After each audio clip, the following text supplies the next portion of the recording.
កាន់តែច្បាស់ហើយវិភាគចំតែម្ដងហេតុអ្វីបានជាទីក្រុងបាងកកមានការបាក់ដីជ្រៅបែបនេះតើប្រទេសថៃគេព្យាយាមលាក់បាំងអ្វីខ្លះពីទីក្រុងបាងកកទៅថ្ងៃអនាគតប្រសិនបើទីក្រុងបាងកកនឹងត្រូវលិចបាត់តើនឹងផ្ដល់ផលប៉ះពាល់អ្វីខ្លះសម្រាប់ប្រទេសថៃចម្លើយទាំងអស់នឹងមាននៅក្នុងវីដេអូនេះសូមបងប្អូនស្ដាប់តាមដំណាក់កាលនីមួយៗខ្ញុំបាទនឹងធ្វើការវិភាគលម្អិតជូនបងប្អូនប្រិយមិត្តតាំងពីដើមរហូតដល់ចប់ដើម្បីឲ្យបងប្អូនបានជ្រាបច្បាស់កុំឲ្យចេះតែមានគេកុហកបោកប្រាស់ព័ត៌មានផ្សេងៗដែលមិនពិតមិនមានមូលដ្ឋានច្បាស់លាស់នោះកុំឲ្យខាតពេលសូមគោរពអញ្ជើញបងប្អូនប្រិយមិត្តទេសនិកជនជនរួមជាតិប្រជាជនកម្ពុជាទាំងអស់ទាំងនៅក្នុងនិងក្រៅប្រទេសតាមដានទស្សនាជាមួយខ្ញុំហើយបើសិនបងប្អូនយល់ថាវីដេអូនេះមានប្រយោជន៍បងប្អូនអាច like អាច share បានទៅក្នុងបណ្ដាញសង្គមហើយបងប្អូនអាច comment សួរផងដែរនៅចម្ងល់ផ្សេងៗខ្ញុំបាទនឹងព្យាយាមអស់ពីលទ្ធភាពដើម្បីឆ្លើយជូនពុកម៉ែបងប្អូនទាំងអស់គ្នាសម្រាប់បងប្អូនដែលគិតថាចង់បានវីដេអូបន្ថែមជារៀងរាល់ថ្ងៃបងប្អូនគ្រាន់តែចុចពាក្យ subscribe លើ channel ជាការស្រេចគួររំលឹកផងដែរថាកាលពីព្រឹកថ្ងៃទី24ខែកញ្ញាឆ្នាំ2025មានហេតុការណ៍ដ៏អាក្រក់និងចម្លែកជាទីបំផុតសម្រាប់ទីក្រុងបាងកករបស់ប្រទេសថៃប្រជាពលរដ្ឋនៅទីក្រុងបាងកកមានការភ្ញាក់ផ្អើលយ៉ាងខ្លាំងពេលដែលផ្លូវ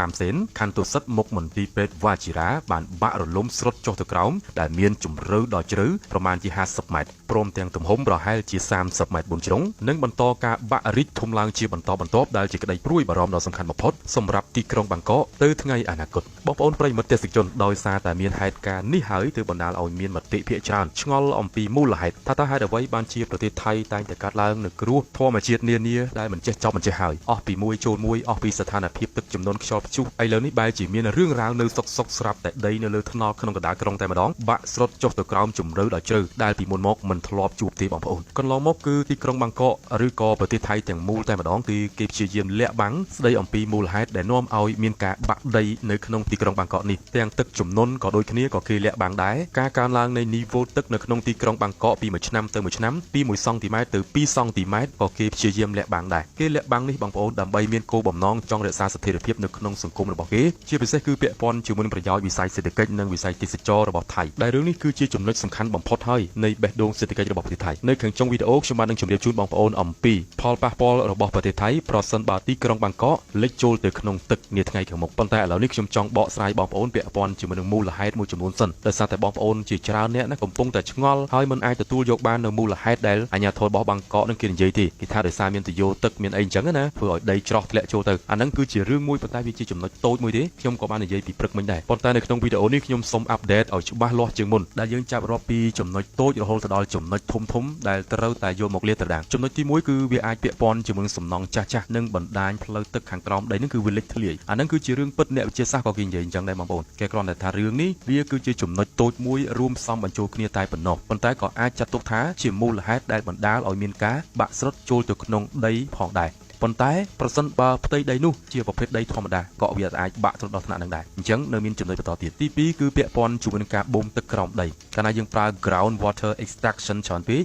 នៅក្នុងបាងកកបងប្អូនដឹងហើយទីក្រុងធំប្រជាជនរោងចក្រគឺតែងតែប្រើទឹកក្រោមដីខ្លាំងជាងគេបំផុតហើយទីក្រុងបាងកកការបូមទឹកច្រើនពេកនៅក្នុងដីនេះវាបណ្ដាលឲ្យមានដីធ្លាក់ចុះក្រោមដែលគេហៅថា subsidence វានឹងងាយបង្កគ្រោះថ្នាក់ជាទីបំផុតហើយគ្រោះថ្នាក់នេះមិនកើតឡើងតែមួយកន្លែងទេវាអាចនឹងបង្កឲ្យមានហានិភ័យជាបន្តបន្ទាប់នៅកន្លែងផ្សេងទៀតនេះគឺពាក់ព័ន្ធជាមួយនឹងមូលហេតុទី2គឺការបូមទឹកក្រោមដីយកមកប្រើច្រើនពេកដែលវាធ្វើឲ្យបាត់បង់តុល្យភាពសមាសធាតុនៅក្រោមដីដែលជួយរក្សាលំនឹងនៃអគារខ្ពស់ឬក៏ផ្ទៃដីពីខាងលើទី3គឺពាក់ព័ន្ធជាមួយសំណង់ធំហើយនឹងទម្ងន់ដែលអាចទ្រទ្រង់នោះគឺវាលើសពីសមតុល្យរបស់សន្តានដីបងប្អូនដឹងហើយនៅពេលដែលមានសំណង់អគារខ្ពស់ស្ពានធំយើងសង់ទៅលើដីដែលវាមិនមានសន្តានរឹងមាំនោះទេជាប្រភេទដីខ្សោយឬក៏ដីសណ្ដដីភក់ល្បាប់នៅពីខាងក្រោមអញ្ចឹងមិនយូរមិនឆាប់ទេវារឹតតែបង្កឲ្យមានសម្ពាធធ្ងន់ទៅតាមរយៈសំណង់អគារសំណង់ស្ពានខ្ពស់ធំហ្នឹងយូរទៅវានឹងធ្វើឲ្យលបាយដីខាងក្រោមហ្នឹងទន់ជ្រាយនៅពេលដែលមានទឹកហូរច្រោះបន្តិចបន្តួច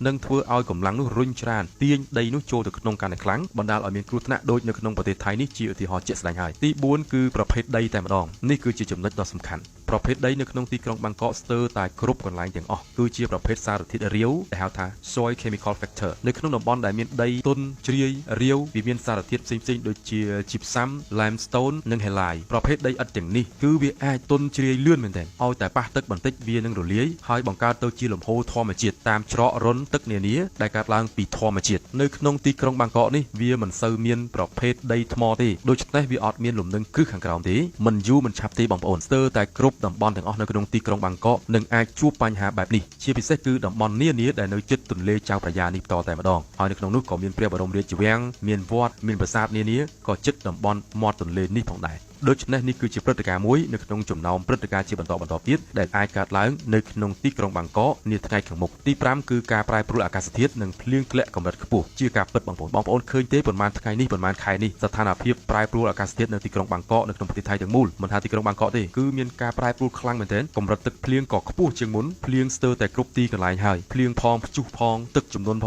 ងអញ្ចឹងបើកាលណាបរិមាណទឹកលើសកម្រិតធម្មតាវានឹងបង្កឲ្យមានទឹកជំនន់នោះកើនឡើងយ៉ាងឆាប់រហ័សហើយអាការណាទឹកជំនន់នឹងហើយគឺជាកម្រិតនៃធាតុរាវនៅបាតដីខាងក្រោមនេះគឺវាកាត់ឡើងយ៉ាងលឿនដែលអាចបង្កឲ្យមានការបាក់ដីហូរច្រោះកន្លែងខ្លះយើងអាចឃើញនឹងភ្នែកហើយកន្លែងខ្លះគឺវាហូរច្រោះនៅផ្ទៃខាងក្រោមបាតដីបងប្អូនប្រហែលជាដឹងហើយយើងតែងតែនិយាយថាខ្សែទឹកខាងក្រោមដីប្រសិនបើបងប្អូនខួងអណ្ដូងស្នប់នៅក្នុងតំបន់ណាមួយនៅភូមិឋានបងប្អូនអញ្ចឹងគេមើលខ្សែទឹកកន្លែងណាដែលមានខ្សែទឹកមានដង្ហើមទឹកអញ្ចឹងចំណុចនោះហើយគឺជាចំណុចដែលគេអាចជីកអណ្ដូងទៅគឺអាចយកទឹកមកប្រើប្រាស់បានជាក់ស្ដែងនៅក្នុងទីក្រុងបាងកកក៏ជាឧទាហរណ៍មួយដូចខ្ញុំនិយាយខាងដើមអញ្ចឹងវាជាតំបន់ដែលសម្បូរដង្ហើមទឹកខ្លាំងមែនទែនហេតុអីដោយសារតែតំបន់នោះគឺវាទាបជាងនីវ៉ូទឹកសមុទ្រខ្លាំងមែនទែនអញ្ចឹងគ្រប់កន្លែងបន្តិចទៀតគឺសុទ្ធតែដង្ហើមទឹកហើយបើមិនបាក់សុទ្ធទៅក្រោមទេក៏ទឹកនឹងគឺចេញផុសពីក្នុងដីជាបន្ត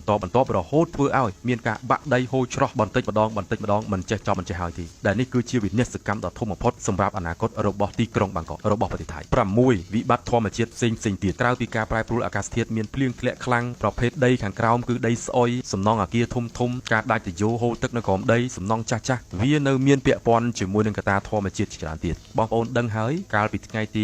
28ខែមីនាឆ្នាំ2025កន្លងមករញ្ជួយដីនៅឯប្រទេសភូមានោះទេប៉ុន្តែរលករញ្ជួយទាំងអស់នោះវាជំរុញកម្លាំងរុញច្រានមកដល់ទីក្រុងបាងកករហូតទៅដល់ធ្វើឲ្យទីក្រុងបាងកកនេះរងគ្រោះខ្លាំងមែនទែន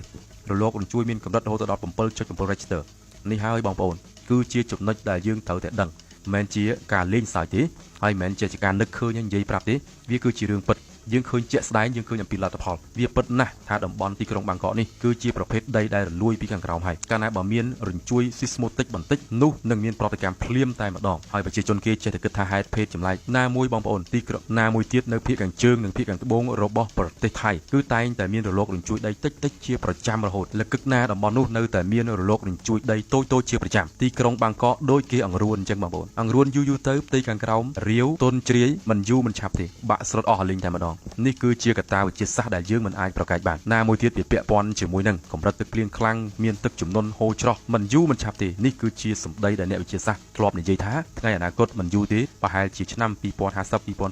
2070ទៅ2100ទីក្រុងបាងកកនឹងលិចចូលទៅក្នុងទឹកកាន់តែជ្រៅហើយមិនយូរមិនឆាប់ទេប្រទេសថៃនឹងលែងមានទីក្រុងបាងកកទៀតហើយសំណួរបន្ទាប់ដែលត្រូវចោទសួរឲ្យខ្ញុំត្រូវតែឆ្លើយប្រាប់ថាតើប្រសិនបើទីក្រុងបាងកកលិចចូលទៅក្នុងទឹកនឹងជួបវិបត្តិអ្វីខ្លះសម្រាប់ប្រទេសថៃចំឡើយប្រសិនបើទីក្រុងបាងកកលិចយ៉ាងពិតប្រាកដនោះនឹងមានផលប៉ះពាល់ធំធេងទូទាំងប្រទេសទាំងផ្នែកសង្គមសេដ្ឋកិច្ចនិងនយោបាយចំណុចទី1គឺប្រជាជននិងសង្គមប្រជាជនជាង10លាននាក់នៅក្នុងទីក្រុងបាងកកនឹងត្រូវបានបាត់បង់ផ្ទះសម្បែងភូមិឋានដែលខ្លួនធ្លាប់រស់នៅគឺបាត់បង់អស់ហើយអត់នៅទេคล้ายទៅជាទឹកអស់ហើយដូច្នេះការជំលះប្រជាជនទៅរកទីទួលសុវត្ថិភាពនិងតំបន់ផ្សេងៗក្នុងការផ្លាស់ប្ដូរទីលំនៅនិងបង្កើននៅសម្ពាធសង្គមសម្រាប់ប្រទេសនិងបញ្ហាចំនួននៅក្នុងតំបន់ជិតខាងជាមិនខានឡើយមួយទៀតគឺសុខភាពសាធារណៈនឹងទទួលរងនូវហានិភ័យដោយសារតែកង្វះទឹកល្អមានជំងឺរាតត្បាតនិងកង្វះអនាម័យផ្សេងៗគឺកើតឡើងខ្លាំងមែនទែននៅក្នុងប្រទេសថៃចាំតែមើលចុះទី2គឺបញ្ហាសេដ្ឋកិច្ចនិងហិរញ្ញវត្ថុទីក្រុងបាងកកបងប្អូនដឹងហើយអានឹងយើងអាចប្រៀបធៀបជាមួយនឹងរាជធានីភ្នំពេញរបស់យើងគឺជាមជ្ឈមណ្ឌលសេដ្ឋកិច្ចដ៏ធំជាបេះដូងសេដ្ឋកិច្ចរបស់ប្រទេសសៀម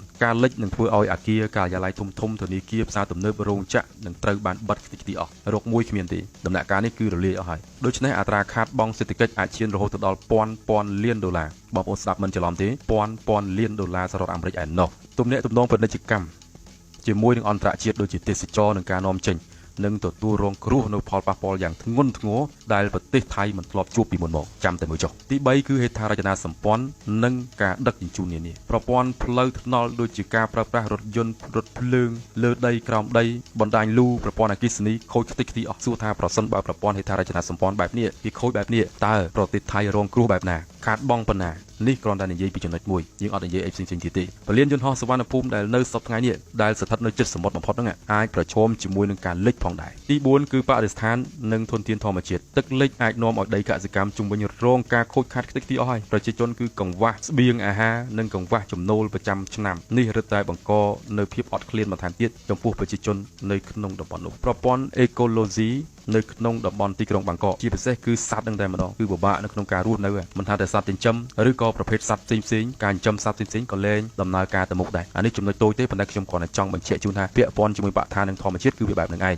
ពីព្រោះថាវាស្ថិតនៅក្នុងប្រព័ន្ធអេកូឡូស៊ីរបស់វាមានរុក្ខជាតិមានសត្វអីយ៉ាងទៅវារស់នៅចិញ្ចឹមគ្នាទៅវិញទៅមកនៅក្នុងមជ្ឈដ្ឋានមួយប៉ុន្តែប្រសិនបើទឹកលិចអស់ហើយបញ្ហាទាំងអស់នេះវានឹងធ្វើឲ្យមានការខូចខាតខ្លាំងដោយខ្ញុំជម្រាបជូនខាងដើមអញ្ចឹងឯងពាក់ព័ន្ធជាមួយបញ្ហានយោបាយនិងស្ថិរភាពសង្គមការបាត់បង់រាជធានីអាចនាំឲ្យមានវិបត្តិជាតិដែលអាចធ្វើឲ្យរដ្ឋាភិបាលនឹងចាំបាច់ទៅតែផ្លាស់ទីរដ្ឋបាលទៅកាន់ទីក្រុងថ្មីអាចទៅជាខេត្តអយុធ្យាឬក៏ទីក្រុងផ្សេងៗរបស់ប្រទេសថៃការប្រជុំមុខជាមួយនឹងការអន្តោប្រវេសន៍និងវិបត្តិសង្គមអាចបង្កើតឲ្យមានភាពអសេរីភាពនៅក្នុងសង្គមបានជារឿងពិតបងប្អូនរឿងនេះគឺសំខាន់ណាស់ពីព្រោះធម្មតាទីក្រុងបាងកកមួយប្រជាជនរស់នៅមិនក្រោមពីជាង10លាននាក់ទេដូច្នេះប្រសិនបើអស់ទីលំនៅហើយនឹងរងប្រជុំមុខជាមួយនឹងការអន្តោប្រវេសន៍ណាអាចទៅខេត្តផ្សេងអាចទៅប្រទេសផ្សេងកាលណាបើមានករណីនេះកើតឡើងហើយវានឹងបង្កឲ្យមានវិបត្តិសង្គមមួយដ៏ធ្ងន់ធ្ងរបំផុតដែលប្រទេសថៃនឹងជួបប្រទះនៅប្រមាណជា20 30ឆ្នាំឬក៏50ឆ្នាំទៅមុខអរគុណបងប្អូនដែលចំណាយពេលវេលាដ៏មានតម្លៃក្នុងការតាមដានទស្សនាវីដេអូនេះតើបងប្អូនអស់ចម្ងល់ហើយឬនៅប្រសិនបើបងប្អូនមិនទាន់អស់ចម្ងល់បងប្អូនអាច comment នៅក្រោមបានមួយទៀតខ្ញុំសូមជម្រាបជូនបងប្អូនបន្តិចពាក់ព័ន្ធជាមួយអបិយជំនឿដែលខ្មែរយើងនិយាយថាធរណីស្រូបនោះគឺអត់ខុសទេបងប្អូនមិនខុសទេហេតុអីបានខ្ញុំនិយាយថាដូច្នេះ